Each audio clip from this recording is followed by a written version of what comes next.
What is up, fellow nerds, and welcome back to the Dapper Snapper Gaming channel, and welcome back to How Do I Want to Do This? This is our series where we take a look at all playable options available to players in Dungeons & Dragons 5th edition, then we rank them on a scale of 1 to 10, and either build them or fix them depending on how they rank. Now today we finish up our talks on the Eloquence Bard, the College of Eloquence. This is a fun one, right? Of course, it did okay back in 2014. It does a lot better now, and of course we talked about that earlier this week, so make sure to check that out if you haven't already. That's right up there in the iCard. Make sure to look at that. But yeah, we get to build one today, and I am looking forward to doing that. Before we do it, though, make sure to leave a like on the video, subscribe if you haven't already, share the video with your friends, and of course click the bell so you're notified when new videos are uploaded. So the Eloquence Bard is really cool, and definitely got some really good love going into this. It was never bad, but it certainly needed a little bit of help just to push it a little bit further, and I think that it got that. And it's in a really good spot now.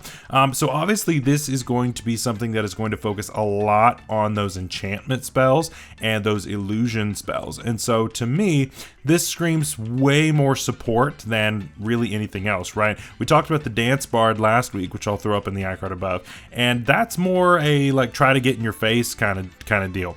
This is definitely not that. This is one supporter. This is the one that is trying to get the debuffs out there and let your allies shine, and that's really what we're going to be focusing on today. So let's go ahead and jump right in. Starting off, as always, we have our species, race, whatever you want to call it, and we're taking one that I have not yet taken in any of my 2024 builds. Kind of surprising, but it's honestly because things like the Goliath and things like the Aasimar have just been better, and there certainly is a case for those, and we'll talk about them at the end with the honorable mentions for sure. But today we're going to go with the human. Now, obviously, human now does not nearly have the connotation as your variant humans and your custom lineages and all that stuff do in the 2014 rules. And of course, if you're still allowed to do that stuff at this table, do what you gotta do. But yeah, we're going with human this time around, and really it's just for that extra feat, right? So as a human, we get three things. Number one, we get resourceful, which just gives us heroic inspiration, which is not bad, right? Obviously, inspiration has changed a lot going into the 2024 rules, and it's not nearly as good, especially in how it's worded and used. I'm sure there will be plenty of people who still use the old inspiration rules, even with the changes to it in 2024. Guarantee it, but at least rules as written, it's not nearly as good as it was. Still decent though, and to get it for free every time you wake up, that's pretty good. Skillful, giving us skills, pretty good, but versatile is really the reason why we're here, and this is going to give us an extra origin feat. And we're going to be taking Magic Initiate. Now, Magic Initiate was also changed going into 2024 rules, and basically just made into the feat that everybody was already homebrewing it to be.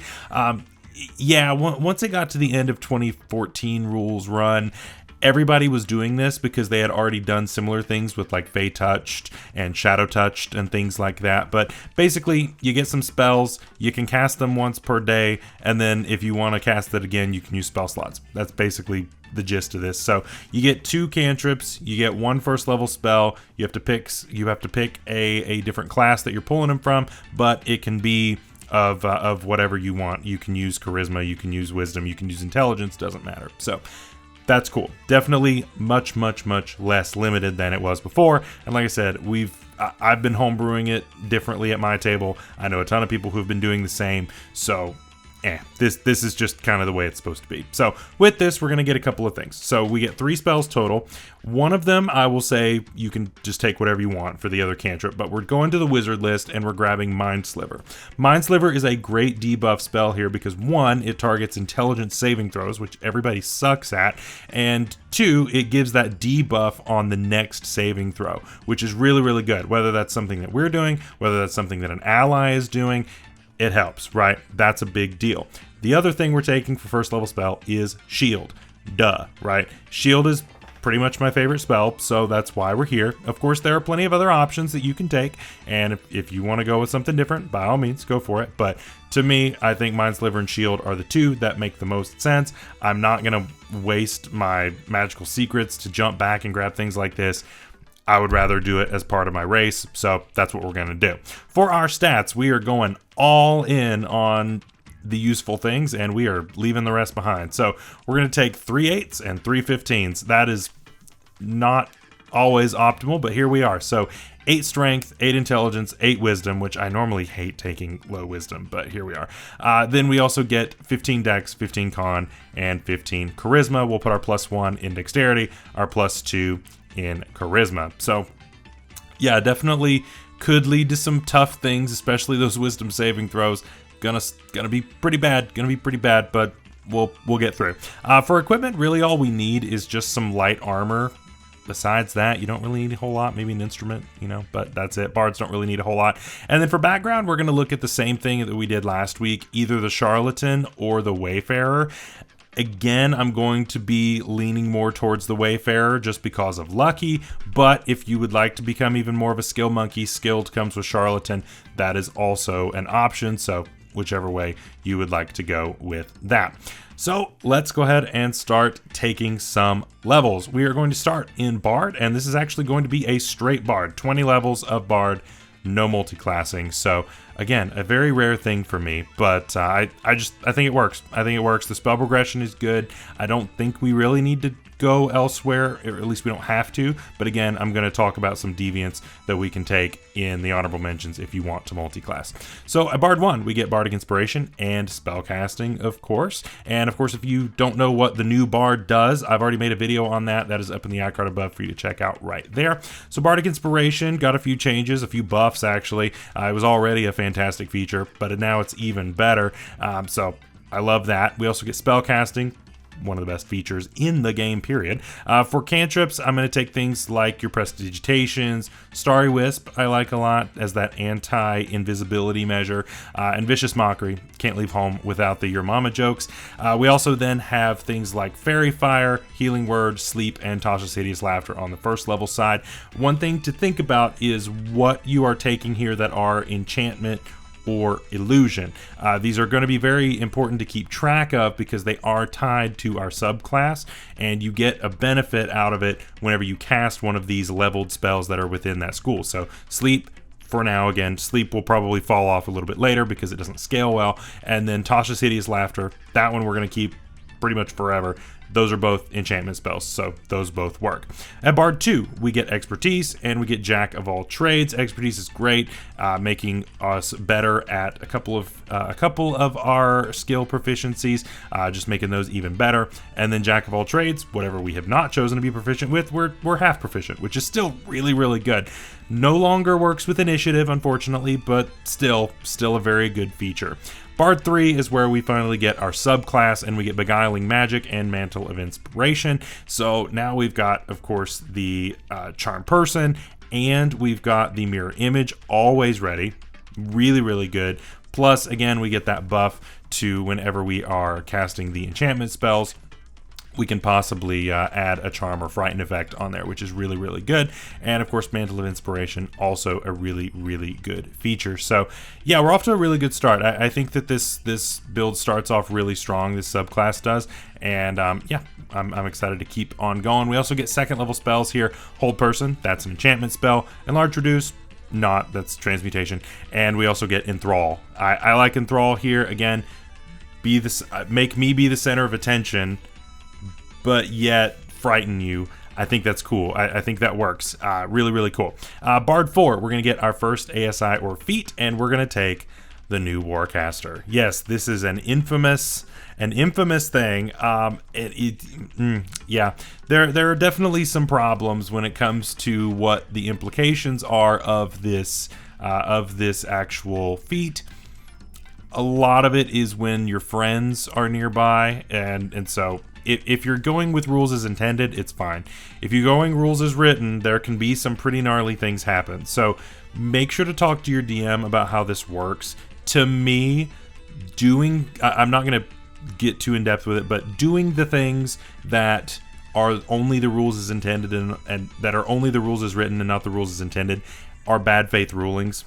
That's just my thing. So talk to your DM and make sure that your DM is going to allow you to get away with the things that are technically possible here. So yeah, just something that may need to be house ruled away. Bard 5, we get Font of Inspiration. Fantastic. Moves over our recharge from a long rest to a short rest for the Bardic Inspiration. Absolutely fantastic. And again, that is going to work with Mantle of Inspiration too, because now that's our recharge. So I love that as well.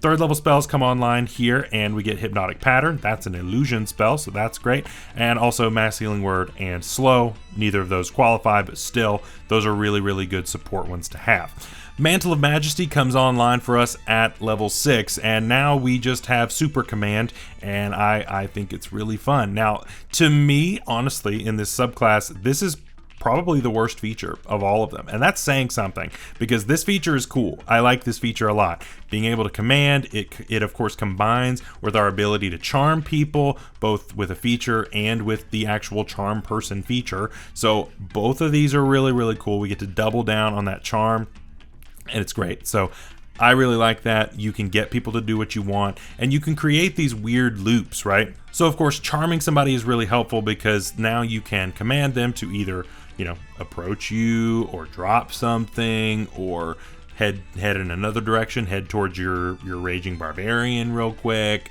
You know, you can do these things that are potentially dangerous, that aren't necessarily dangerous in the moment. So, you know, walk 10 feet over towards my barbarian, and then, you know, get nay-nayed. So there are definitely some interesting implications here. Really, really cool. I like this a lot. Bard 7, we got Counter Charm, definitely largely buffed over its old counterpart. I used to hate that feature. It was so bad. Now, 4th level spells, we get Greater Invisibility. That's an illusion spell. And of course, you can't leave home without Polymorph, albeit not one of those spell schools that we're looking for.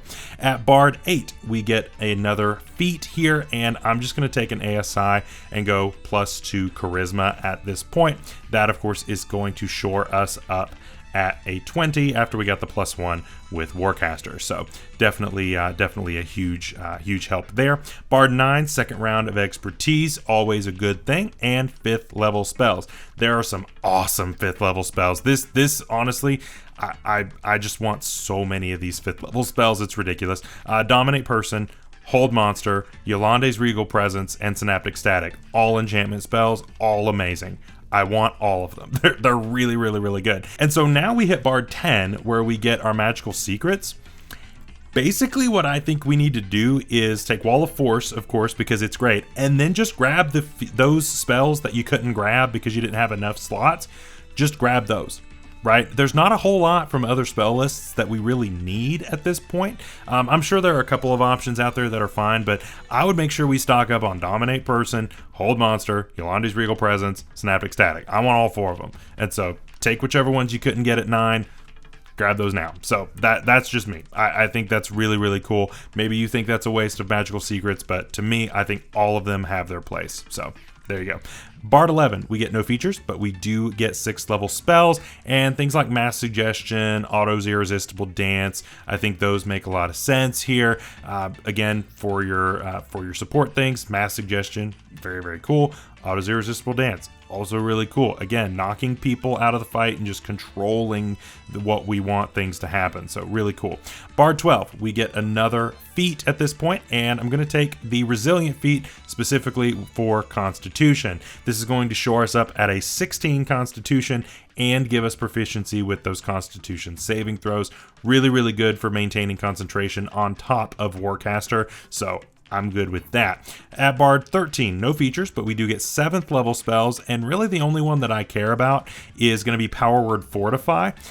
This is a new one. It's really interesting of basically you get a big pool of temporary HP, and you get to just divvy it out to people who are nearby.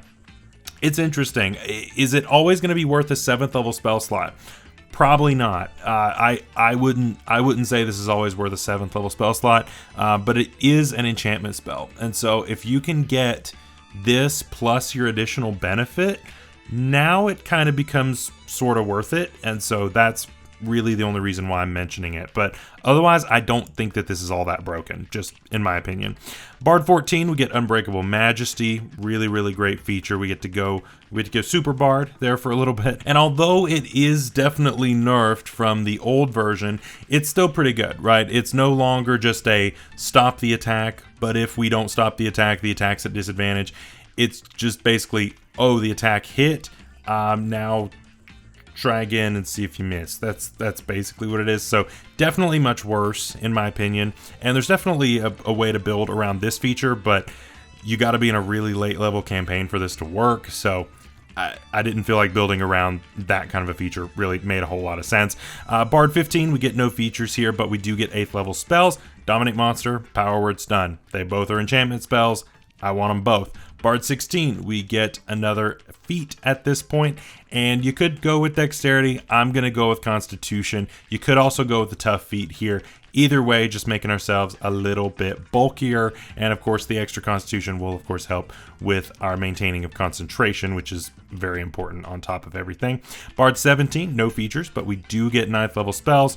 True Polymorph is going to be my #1 pick here because we are going 20 levels in Bard, assuming that you are going to make it to 20th level, which is not a great assumption because most people don't make it anywhere near this far, but still, assuming you are going to be making it to level 20, I would just take True Polymorph and then take the other power words a little bit later on. We get Superior Inspiration at Bard 18, really cool, making sure we always got that ready. Bard 19, we got Epic Boon online here. If you took Wayfarer, it makes no sense to not take Boon of Fate. That's going to be the main one for me. That's just super lucky, essentially. But there's a bunch of them that work there. And then finally, Bard 20, Words of Creation. Basically, we get 2 of the power words here, power word kill, power word heal, and you can hit a second creature with those spells as well. So potentially very, very devastating for either taking out opponents or just topping off your allies after they've taken a bunch of damage and getting them back in the fight. So that is our build for today. It is a very fun way of doing support, and I think it works great. I think this is a fantastic build. I think anyone's going to have fun playing this. And again, you're out here to support the party, and I think that everyone is going to love having you around to keep them up. So let's take a look at some honorable mentions before we go. And of course, for other race, species, whatever options, again, the Aasimar here makes a lot of sense, right? The Aasimar gives a lot of really good support, especially with the healing hands. This is a great, great, great support feature. I would have loved to have had it if I didn't also think that Mind Sliver was just that good.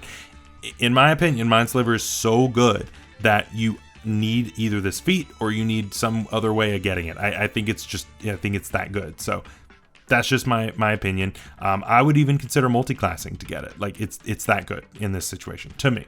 The gnome also makes a lot of sense. It's your anti mage, which I think is cool, especially with our stats being the way that they are. I definitely like having the gnome to help save us on that side. And surprisingly, the orc is not a bad choice here. The orc is cool because it allows us to get in and out of situations that we may or may not want to be in. And that's big, right? Being able to have that extra mobility, because we're not a melee fighter. We do not want to be in melee at all. Orc can help us get out of there, which I think is really, really important. So definitely really, really cool. For other feat options, the actor feat makes a ton of sense. The actor feat's going to work on pretty much any bard, but this one especially, one that is trying to charm everyone and be very fancy and be very eloquent as it is, makes complete sense here to do that. Fey Touched makes a lot of sense here as well, again giving us access to Misty Step in order to get on out of a bad situation. And in the same vein, the Speedy feat. I'm yet to actually talk about the Speedy feat. I like this feat. I think this is cool. I think it's really, really cool actually, because it allows you to get out of situations a lot easier. It helps you with getting out of opportunity attacks, which is great. So I can't hate on this at all. I think that's a really cool feat for this build. Finally, other class options. The Sorcerer, again, makes a ton of sense here on any bard, giving us the Constitution saving throw proficiency and keeping us in line for our spell slot proficiencies. And keeping us in line for our spell slot progression, which is great. Either the Aberrant or the Clockwork make a lot of sense here. Thematically, Not as much. Thematically, maybe the dragon, one. I don't know. To me, I think that mechanically these two are the best though, so those are going to be my option. The fighter actually makes some sense here. Again, Constitution saving throw, But the Battlemaster is what I would consider doing if I was going to be super, super high level and I wanted to build around the whole dodge and attack and then that kind of thing. But again, this takes so long to come online. I don't know that it's worth it. So it's an idea. The one that I think is the most convincing, though, is going to be the Warlock and specifically the Archfey. The Archfey Warlock is probably the best option. That is my #1 option for multi-classing on this. It's going to be incredible. Like, just 3 levels of Warlock and 17 of this. I don't think you can go wrong. There's so much good stuff, especially with how there are a bunch of new and very, very useful Eldritch Invocations. Again, we've not covered them on the channel just yet, but there's a lot of really good stuff there. So make sure to check that out. It is a incredibly valid way of doing this. So really good stuff there. So that is all for today's video. I hope you all enjoyed. Next week, we're moving on to the Lore Bard. We are halfway through, and the Lore Bard is the former king, the 10 out of 10 Bard. We get to see if it keeps its throne or if it has been knocked down a few pegs. I'm excited to go over it with you. And of course, next week when we're doing this, it is going to be Mother's Day as well. So that's also very exciting. Until next time, stay safe out there, stay healthy. We'll see you later. Bye-bye.